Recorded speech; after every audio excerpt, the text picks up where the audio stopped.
محترم حضرات، میں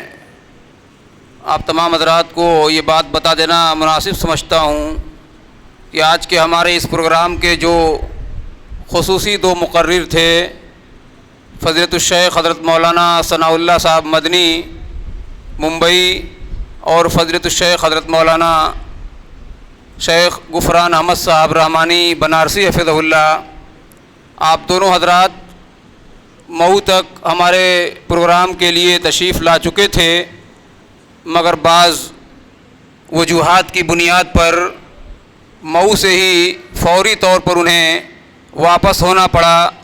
جس کے لیے ہم تمام لوگ جو ہے بہت پریشان ہوئے۔ اور پھر اس کے بعد یہ پروگرام بنا کہ ہمارے معزز مہمان مقرر فضیلت الشیخ حضرت مولانا عبدالغفار صاحب سلفی بنارسی حفظہ اللہ، آپ کا پروگرام اسی علاقے میں علاء الدین پٹی میں ہو رہا تھا، اور وہاں پروگرام جب ختم ہو گیا تو شیخ سے درخواست کی گئی کہ اس طرح کا معاملہ ہے، اگر آپ اس پروگرام میں شامل ہو جائیں تو ہم سب کے لیے بڑی اعزاز کی بات ہوگی۔ آپ نے ہماری دعوت پر لبیک کہا اور وہاں پروگرام ختم کر کے فوراً اس پروگرام میں تشریف لائے۔ میں شیخ کا تہہ دل سے، دل کی گہرائی سے میں ان کا بہت زیادہ ممنون اور مشکور ہوں، اور دعا کرتا ہوں کہ اللہ تعالیٰ شیخ محترم سے بار بار ہم تمام لوگوں کو فائدہ اٹھانے کی توفیق عطا فرمائے۔ میں بلا تاخیر اپنے صدر اجلاس فضیلت الشیخ حضرت مولانا محمد مظہر العظمی حفظہ اللہ سے گزارش کر رہا ہوں کہ شیخ آپ تشریف لائیں اور اپنے صدارتی خطاب سے نوازیں۔ شیخ کا انشاءاللہ مختصر صدارتی خطاب ہوگا، اس کے فوراً بعد انشاءاللہ ہم اپنے مقرر خصوصی کو سنیں گے۔ آپ حضرات دل جمعی سے بیٹھیں، جزاکم اللہ خیر۔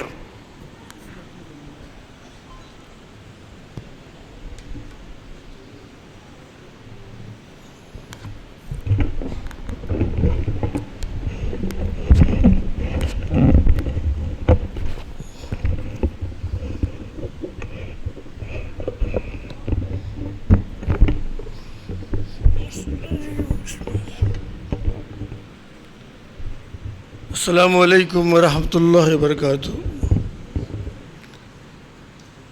ان الحمد للہ نحمدہ ونستعینہ ونستغفرہ ونعوذ باللہ من شرور انفسنا ومن سیئات اعمالنا، من یہدہ اللہ فلا مضل لہ ومن یضلل فلا ہادی لہ، واشہد ان لا الہ الا اللہ وحدہ لا شریک لہ، واشہد ان محمدا عبدہ ورسولہ،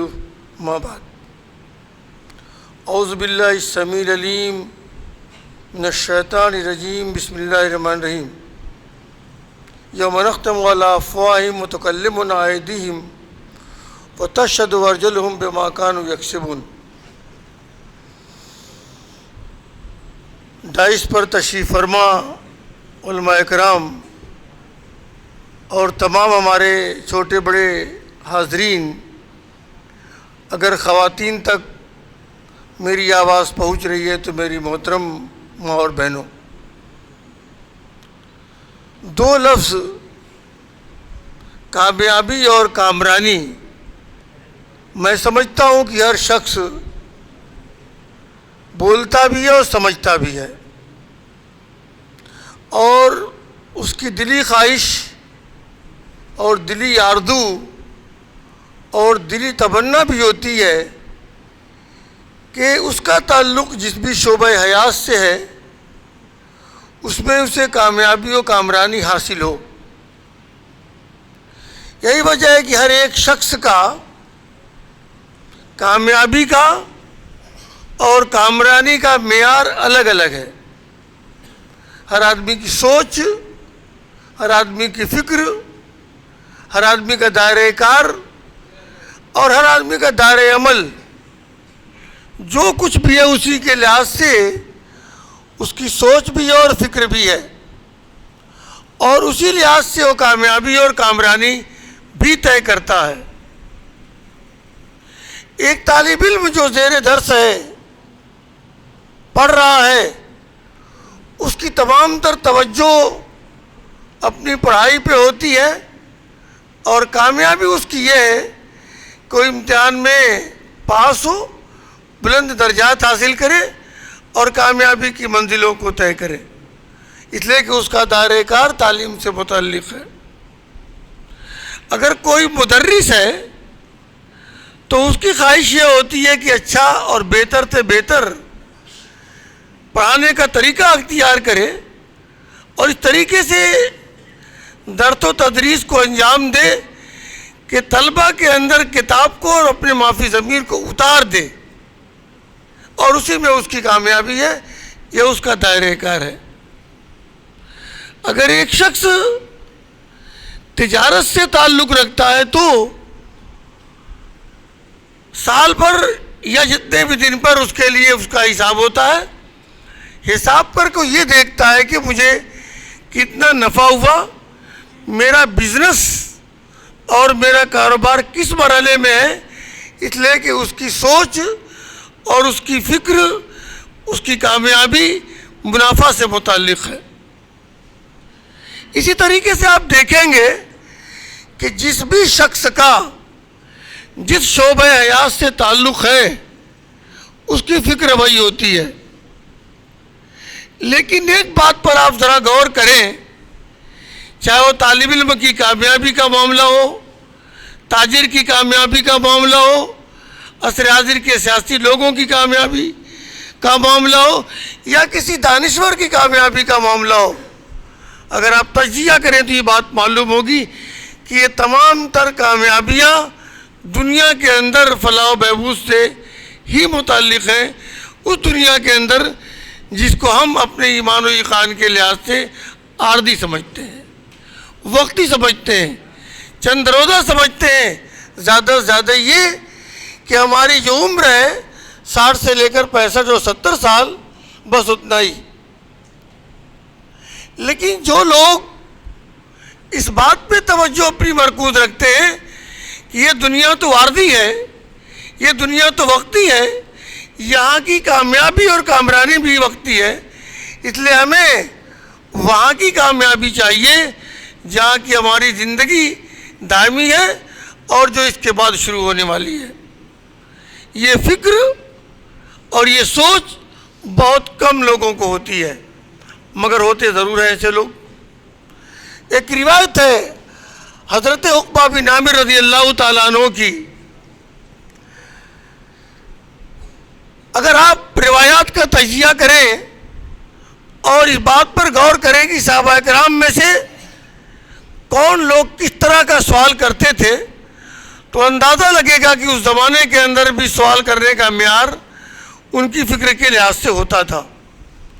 حضرت عقبہ بن عامر کو اس دنیا کی کوئی فکر نہیں تھی، اس کامیابی کا کوئی مسئلہ نہیں تھا، اس کامیابی کے بارے میں ان کو کوئی سوچنے کی ضرورت نہیں تھی، اس لیے انہوں نے ایک مرتبہ پوچھا کہ من نجات، اور بعض روایت کے اندر یہ ہے کہ ما نجات المومن، کہ مومن کی نجات کس طرح ہوگی، اور ان کی نجات اور کامیابی اور کامرانی کا تعلق جو پوچھنے کا معاملہ تھا وہی دنیا سے نہیں تھا۔ ان کے پوچھنے کا مطلب یہ نہیں تھا کہ ہم دنیا میں کس طرح کامیابی حاصل کریں، زیادہ پڑھ لیں تو، زیادہ کما لیں تو، سیاسی میدان میں آگے بڑھ جائیں تو، یا ایسا نہیں کچھ، اس لیے کہ ان کے سامنے تو یہ ایک عارضی دنیا تھی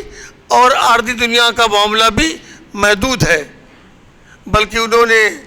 ہمیشگی کے بارے میں سوچا، دوام کے بارے میں سوچا، اخروی زندگی کے بارے میں سوچا، اور اس زندگی کے بارے میں سوچا جو زندگی اس کے بعد شروع ہوگی، تو پوچھا کہ من نجات، کامیابی کیسے ملے گی۔ آج کے دور میں بہت سارے ایسے لوگ ہیں، ان کی سوچ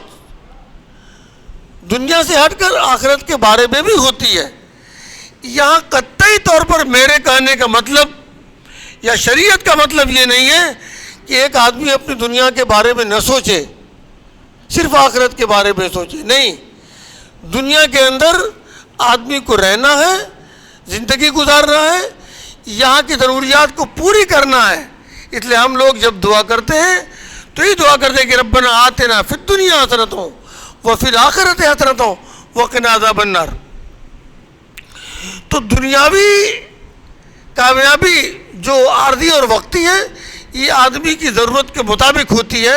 اور اتنا ہی آدمی کو سوچنا بھی چاہیے. لیکن اخروی زندگی کا معاملہ یہ ہے کہ وہ دائمی ہے, ہمیشہ رہنے والی ہے, اس لیے ہماری فکر اسی پر مرکوز ہونی چاہیے. تو حضرت عقبہ بن عامر رضی اللہ تعالیٰ عنہ نے پوچھا کہ من نجات, مجھے نجات کیسے ملے گی؟ تو آپ نے 3 باتیں کہی تھی. پہلی بات یہ کہ امسک علیک لسانک, دوسری بات آپ نے کہا کہ ولیسک بیتک, اور تیسری بات یہ تھی کہ وابکی علی خطیئتک. امسک علیک لسانک, یا بعض روایتوں کے اندر یہ کہ عملک علیک لسانک, دونوں کا مفہوم ایک ہی ہے کہ زبان کو کنٹرول میں رکھیے. آپ زبان کو کنٹرول میں رکھیے. اللہ تبارک و تعالیٰ نے ہمیں زبان سے نوازا ہے اور یہ اللہ کی بہت بڑی نعمت ہے. لسان و شفتین کہا باقاعدہ کہ ہم نے بطور نعمت کے تم کو ایک زبان دی اور 2 ہونٹ دیا ہے. زبان کی اہمیت کا اندازہ ان لوگوں سے آپ لگا سکتے ہیں جو بول نہیں سکتے, جو اپنی بات کہہ نہیں سکتے. ان کے پاس زبان تو ہے مگر زبان میں اللہ تعالیٰ نے کچھ ایسی خامی رکھی ہے جو اس کی مصلحت کے مطابق ہے کہ وہ بول نہیں سکتا, اپنے معافی ضمیر کو ادا نہیں کر سکتا, اپنی بات نہیں کہہ سکتا. اس لیے اس سے پوچھئے کہ اس کے نزدیک زبان کی کیا اہمیت ہے. مگر جب اللہ تعالیٰ نے ہمیں زبان دیا تو ہم یہ سمجھتے ہیں کہ ہماری یہ زبان ہم کو جو مل گئی ہے اس سلسلے میں بالکل آزاد ہے. نہیں, یہ زبان اللہ نے دی ہے, اللہ کی مشیت کے مطابق, اس کی رضا کے مطابق, اس کی چاہت کے مطابق ہی یہ زبان چلنی چاہیے. اگر ہم نے اس زبان کا استعمال اللہ کی رضا, اللہ کی مشیت اور اللہ تعالیٰ کی خوشنودی سے ہٹ کر کیا تو یہ زبان زیادہ خطرناک ثابت ہوگی. اس لیے قرآن نے اس لیے کہا کہ یہ دنیا کا کوئی بھی شخص اپنی زبان سے کچھ بھی بولتا ہے, اور ہر آدمی بولتا ہی ہے اور اپنی مرضی کے مطابق بولتا ہے. اچھا بولنے والے اچھا بولتے ہیں, برا بولنے والے برا بولتے ہیں, پڑھنے والے پڑھتے ہیں, گانے والے گاتے ہیں, گالی دینے والے گالی دیتے ہیں, اور دعا کرنے والے دعا کرتے ہیں. تو زبان تو سب کے پاس ہے مگر ہر آدمی اپنے حساب سے اس کا استعمال کرتا ہے. لیکن اسے یہ بات تو ذہن میں رکھنا ہی چاہیے کہ ما یلفظ من قول الا لدیہ رقیب عتید, کہ ہم جو کچھ بول رہے ہیں فرشتے سب کچھ نوٹ کر رہے ہیں. آج کے دور میں فرشتے کیسے نوٹ کرتے ہیں, کیسے ٹیپ کرتے ہیں, سمجھنا مشکل اور دشوار نہیں ہے. آج کے 50 سال پہلے تک یہ بات مشکل تھی سمجھنا اور سمجھانا بھی. بہت سارے لوگ سوچتے تھے کہ آخر ایک فرشتہ کتنا لکھے گا اور کتنا بڑا رجسٹر ہوگا, روز آدمی دنیا بھر کا بولتا ہے تو کتنا وہ لکھیں گے. اس لیے اس کو یہ بات سمجھ میں نہیں آتی تھی. لیکن آج آپ دیکھیے ہمارے موبائل میں, آپ کے موبائل میں ایک چھوٹی سی چپ لگی ہوئی ہے, اس میں کتنی باتیں ہوتی, اس کی کوئی حد ہوتی ہے؟ ایک آدمی کے ایک چپس میں اگر اس کا پڑھنے لکھنے سے تعلق ہے تو لاکھوں کتابیں ہوتی ہیں, لاکھوں. جتنی کتابیں عام طور پر ایک لائبریری میں نہیں ہوتی ہے اتنی کتابیں اس کے ایک چپس میں ہوتی ہے. تو جب ایک چپس کے اندر اتنی کتابیں ہو سکتی ہیں تو ایک فرشتہ کیوں نہیں نوٹ کر سکتا؟ اور ایک دوسری تحقیق نے تو انسان کو اور چونکا دیا, کان کھڑے کر دیے اور یہ سوچنے پر مجبور ہو گیا کہ اب تو ہمیں زبان کو بہت ہی زیادہ احتیاط کے ساتھ استعمال ہی کرنا ہے. اور وہ تحقیق یہ ہے کہ ہمارا یہ جسم اور ہماری یہ جلد، ہماری اس جلد کا جو چرم و چمڑا ہے، یہ چمڑے کی حیثیت جدید تحقیقات کے لحاظ سے بالکل سیم کی طرح ہے. جیسے سیم میں تمام چیزیں محفوظ ہو جاتی ہیں، بالکل ٹھیک ایسے ہی ہماری اس جلد کے اندر اللہ تعالیٰ نے ایسی صلاحیت رکھی ہے کہ تمام باتیں جو ہم بولتے ہیں، آپ بولتے ہیں، وہ تمام کی تمام چیزیں محفوظ ہو جاتی ہیں. اور یہی وجہ ہے کہ ہم چاہے جو کچھ بھی کرتے ہیں، اچھا کرتے ہیں یا برا کرتے ہیں،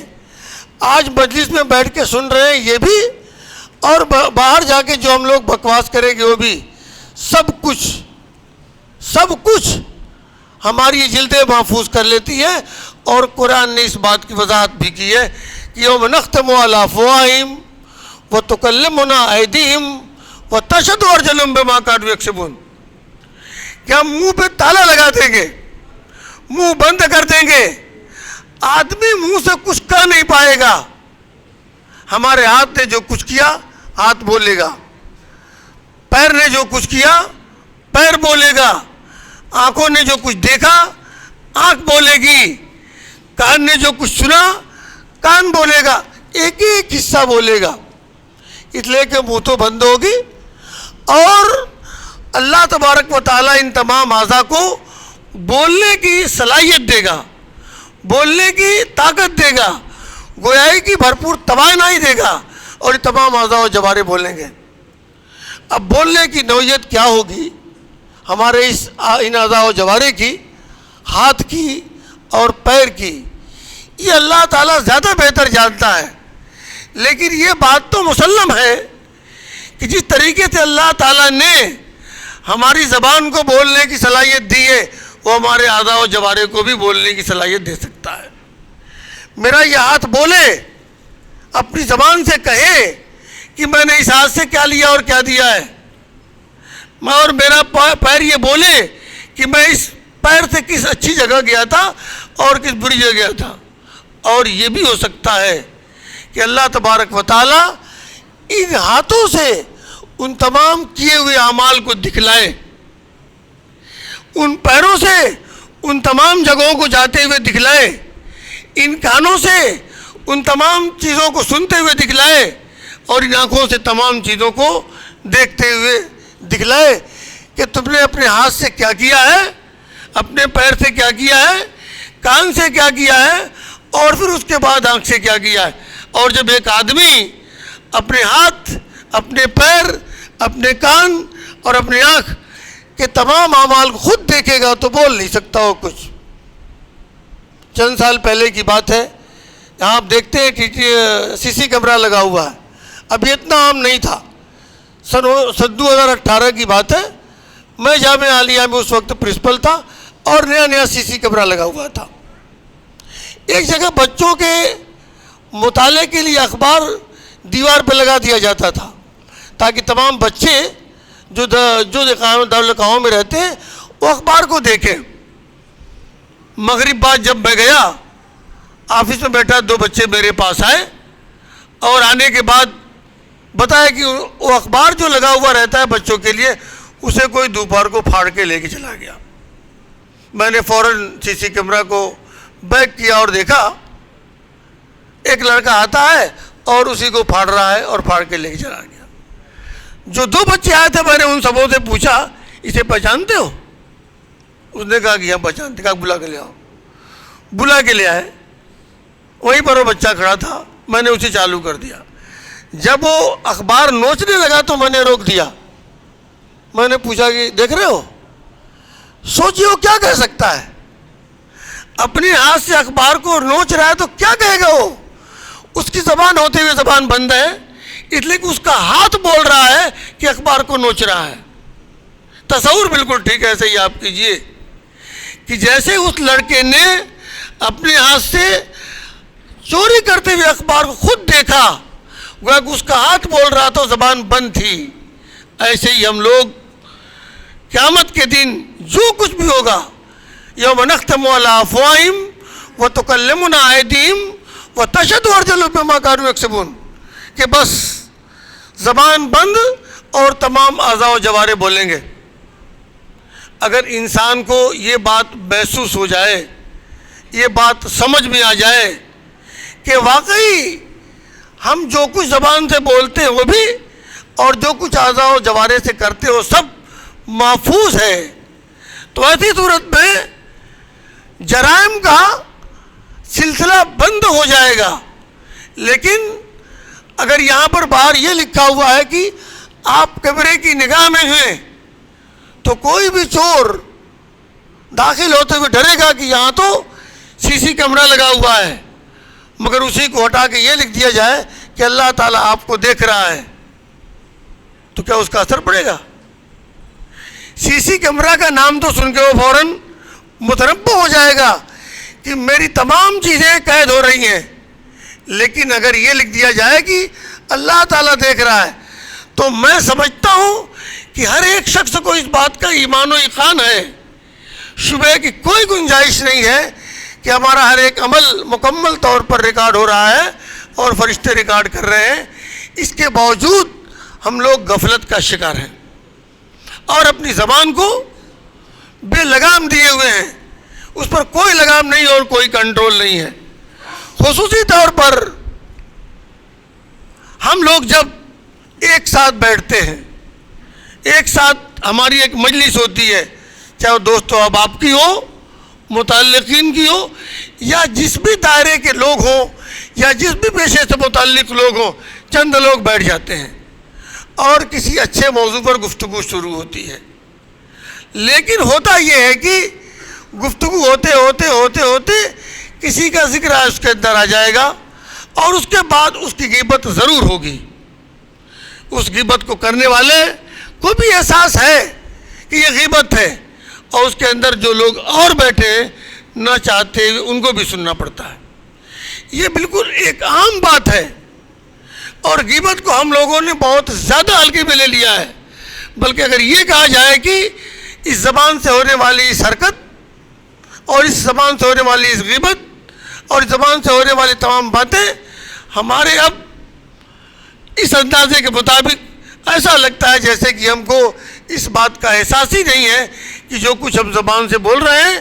وہ زبان عملی طور پر اس کا جو کچھ ہے وہ ریکارڈ موجود ہے۔ اس لیے بھی آپ نے جو تقریر سنی جہنم کے بارے میں، ذرا تصور کیجیے آپ کہ اگر ہم نے اپنی زبان کو کنٹرول میں نہ رکھا تو ایسی صورت میں سب سے جو اہم بات قیامت کے دن ہمارے لیے ہوگی وہ یہ کہ اس کا تعلق حقوق اللباس سے ہے۔ اللہ تبارک و تعالیٰ کے حقوق کو حقوق اللہ کہا جاتا ہے۔ اللہ تعالیٰ تو رحمان و رحیم ہے، مگر ایک بندے سے جو بندے کا تعلق ہے، چاہے وہ بات چیت کا ہو، لین دین کا ہو یا جیسا بھی ہو، ان تمام کو حقوق العباد کہا جاتا ہے۔ اور حقوق العباد کا مطلب بڑا خطرناک ہوگا۔ ایک ایک آدمی سے جب تک کہ حقوق العباد کا پورا چکتا نہیں ہو جائے گا وہ آگے بڑھ نہیں سکتا۔ اسی لیے ایک مرتبہ آپ نے صحابہ کرام کو خطاب کر کے فرمایا تھا کہ بل مفلس، جانتے ہو کہ مفلس کون ہوتا ہے؟ صحابہ کرام نے کہا کہ مفلس ہوتا کہ بن لا درہم له ولا متاع، جس کے پاس روپے پیسے نہیں، سامان نہیں، وہ مفلس ہوتا ہے۔ آپ نے فرمایا کہ نہیں، اللتیات یوم القیامت بصلاۃ وصیام وزکوٰۃ، سب کچھ لے کر آئے گا، نماز بھی ہوگی، روزہ بھی ہوگا اور زکوٰۃ بھی، اور بہت ساری عباداتوں لے کر آئے گا، لیکن سب سے پہلے روایت میں دو چیزیں ہیں، شتم ھذا وقذف ھذا واکل مال ھذا، اس کے بعد اور کئی چیزیں ہیں، مگر روایت میں دو چیزیں ہیں جن دونوں چیزوں کا تعلق زبان سے ہے کہ شتم ھذا، گالی دیا ہوگا، ایک کو آدمی کو گالی دیا ہے، ایک آدمی کو اس نے الزام لگایا برا بھلا کا جو کچھ بھی کیا ہے۔ اب ہم نے تو بڑی آسانی سے اور آج کے دور میں بڑی آسانی سے ہر ایک آدمی جسے یہ سمجھتا ہے کہ میری بات کا جواب نہیں دے سکتا، میری طاقت کے سامنے وہ زیر ہے، میری قوت کے سامنے وہ زیر ہے، میرے سامنے اس کو بولنے کی ہمت نہیں، جتنی چاہے وہ گالی دے دے، جتنا چاہے وہ برا بھلا کہہ دے۔ لیکن قیامت کا جب دن ہوگا تو ایسی صورت میں اس بندے کو جب تک اس کی گالی کا عوض دے دیا نہیں جائے گا اس کا چھٹکارا نہیں ہو سکتا۔ پوری روایت کے اندر تفصیلی بات اس طریقے سے ذکر ہے کہ اگر ایک آدمی جس سے اس کا بدلہ لینا ہے، اگر بدلہ لیتے لیتے اس کی نیکیاں دیتے دیتے ختم ہو جائیں گی تو اس کی گناہ لے کر لاد دی جائے گی، اور گناہ کو اس طرح لاد دیا جائے گا کہ یہ بڑی نماز، بڑی زکوٰۃ اور بڑے دوسرے عبادات لے کر آیا تھا، مگر گناہوں سے ہٹا اور گناہوں سے پٹا اور گناہوں کا بوجھ لادے ہوئے جہنم رسید ہو جائے گا۔ صرف کیوں؟ اس لیے کہ یہ زبان جو ہمارے پاس 1.5 سے لے کر 2 انچ کی ہے، بڑی چھوٹی اور بڑی نرم ہے، مگر جیسے چاہیں ہم استعمال کریں۔ اسی لیے آپ نے ایک بار فرمایا تھا کہ میزبن لی ماں بہنا لے ازمن الجنہ، کہ جو آدمی مجھ سے اس زبان کی اور شرمگاہ کی ذمہ داری لے لے گا، میں اس کے لیے جنت کی ذمہ داری لیتا ہوں۔ اس لیے زبان بہت اہم چیز ہے اور شرمگاہ کی حفاظت بھی۔ اس لیے میرے عزیز اسلامی بھائیوں، آج کے اس پروگرام میں آپ جو شریک ہوئے ہیں اور آج کی اس مقررین کی باتوں کو سن رہے ہیں، ان تمام باتوں کو سننے اور سنانے سے زیادہ اس وقت زیادہ مفید یہ باتیں ہوگی جب ہم اسے عملی جامہ پہنائیں۔ اس لیے کوئی بھی مقرر، کوئی بھی خطیب اپنے انداز میں چاہے اچھی بات کہے، جو بھی کہے، ہر مقرر کا اپنا انداز ہوتا ہے، اپنا طریقہ ہوتا ہے، اپنا ڈھنگ ہوتا ہے۔ کسی کی بات پسند آتی اور کسی کی بات نہیں پسند آتی۔ بات تو اسی کتاب و سنت کی ہوتی ہے، لہجہ، انداز بیان الگ الگ ہوتا ہے، مگر سننے کے ساتھ ساتھ ہمارے دل کے اندر یہ ارادہ ہونا چاہیے، یہ نیت ہونی چاہیے، یہ قصد ہونا چاہیے کہ اس پر عمل کریں۔ اس لیے ہم لوگ اپنی زبان کو آزاد نہ چھوڑیں۔ آپ نے 3 باتیں کہی تھی، لیکن میں ایک ہی پر اپنی بات ختم کرتا ہوں، اس لیے کہ اصل مقرر تشریف فرمائیں اور آپ لوگ شدت سے ان کا انتظار کر رہے ہیں۔ اس لیے اگر ہم لوگ اس دنیا کے اندر بھی اور آخرت کے اندر بھی کامیابی چاہتے ہیں تو پھر وہی عملی کلہ لسانک، زبان کو آدمی بھی کنٹرول میں رکھے۔ یہ نہ سمجھے کہ یہ میری اپنی زبان ہے، میں جیسے چاہوں بولوں، ٹھیک ہے وہ بول سکتا ہے، مگر اس کے انتقام کے لیے آدمی کو تیار رہنا چاہیے، دعا کرنا چاہیے کہ اللہ تعالی ہم سب کو اپنی زبان کی حفاظت کی توفیق بخشے۔ وما علینا الا البلاغ، والسلام علیکم ورحمۃ اللہ وبرکاتہ۔